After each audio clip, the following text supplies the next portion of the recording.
Hello friends, আমার কিচেনে আপনাদের স্বাগত। আজকে আমি এই ভিডিওটাতে বাড়িতে কিভাবে পানির ভুর্জি বানাবেন সেই রেসিপি আপনাদের সাথে শেয়ার করব। এই পানির ভুর্জি দিয়ে আপনি পরোটা, লুচি অথবা রুটিও খেতে পারেন।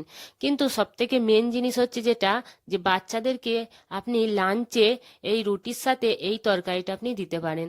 দেখবেন একদম আপনার বাচ্চা লাঞ্চের বক্স একদম খালি নিয়ে এসেছে। এতই মজার এটা বানে। তবে দেরি না করে চলুন ভিডিওটা শুরু করি।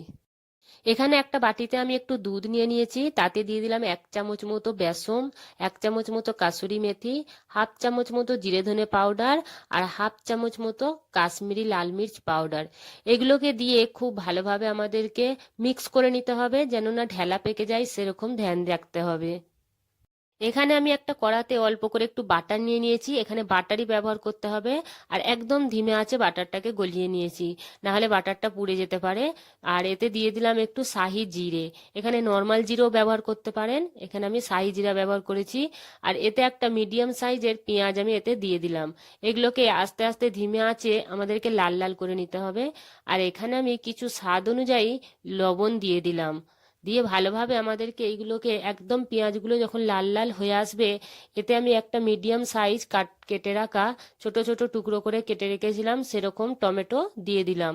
এবার টমেটোগুলো দিয়ে ভালোভাবে নরম হওয়া পর্যন্ত আমাদেরকে একদম গ্যাসে রেখে ভালো করে নরম করে নিতে হবে। টমেটোগুলো একদম গলে গেছে। এই স্টেজে আমি যে বানিয়ে রেখেছিলাম দুধের সাথে সবকিছু মিক্স করে রেখেছিলাম মশলাগুলো, সেগুলো ঢেলে দিলাম। এগুলো দিয়ে একদম স্লো আঁচে আমাকে আস্তে আস্তে একদম মশলাগুলোকে ভালোভাবে জাল করে নিতে হবে। আর যেন পেঁয়াজগুলো আর টমেটোগুলো যেন ভালোভাবে সেদ্ধ হয়ে যায় সেদিকে ধ্যান দিতে হবে। আর এখানে দেখুন প্রায় হয়ে এসেছে আমাদের মশলাটা। এবার আমি পনির রেখেছিলাম, ছোট ছোট পনিরগুলোকে আমি একদম হাতে করে টুকরো টুকরো করে এতে আমি এবার ঢেলে দেব। পনির দেওয়ার পরে একদম ধিমি আঁচে, একদম স্লো আঁচে আমাদেরকে এইগুলোকে ভালোভাবে মিক্স করতে হবে। জোরে দিলে হবে না, তাহলে হয়তো পুড়ে যেতে পারে।